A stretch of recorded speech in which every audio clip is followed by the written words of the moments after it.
सर्वांना नमस्कार। आज आपण पाहणार आहोत एक गोष्टीचं नाव आहे आईची शिकवण। गोष्ट आवडल्यास व्हिडिओला लाईक आणि चॅनलला सबस्क्राईब नक्की करा। एके दिवशी मुलाने आपल्या आईला एक प्रश्न विचारला, आई, धन, कुटुंब आणि धर्म यापैकी खरा मदतगार कोण आहे? त्यावर आईने मुलाला एक गोष्ट सांगितली। मयूर नावाचा एक मुलगा होता। त्याला 3 मित्र होते। तिघांपैकी पहिला त्याला प्रिय होता।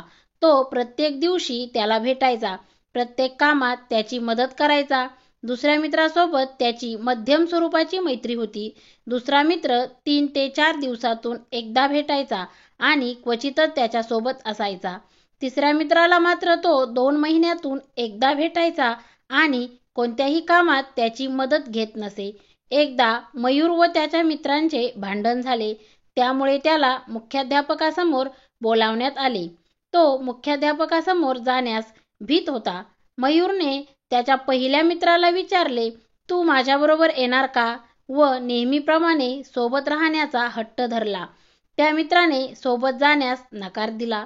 मयूरने दुसऱ्या मित्राला विचारले, तू माझ्याबरोबर येणार का? त्याने पण येण्यास नकार दिला। मयूरने तिसऱ्या मित्राला विचारता क्षणी तो त्याच्या सोबत गेला आणि मुख्याध्यापकासमोर मयूरची बाजू मोठ्या धीराने व खंबीरपणे मांडली। मुख्याध्यापकाला त्याचे बोलणे योग्य वाटले। त्यांनी मयूरला दोषमुक्त केले।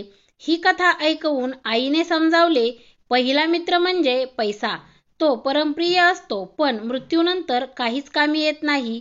तर दुसरा मित्र म्हणजे कुटुंब, माझे माझे म्हणणारे शेवटी आपल्याला वेळेला उपयोगी पडत नाहीत।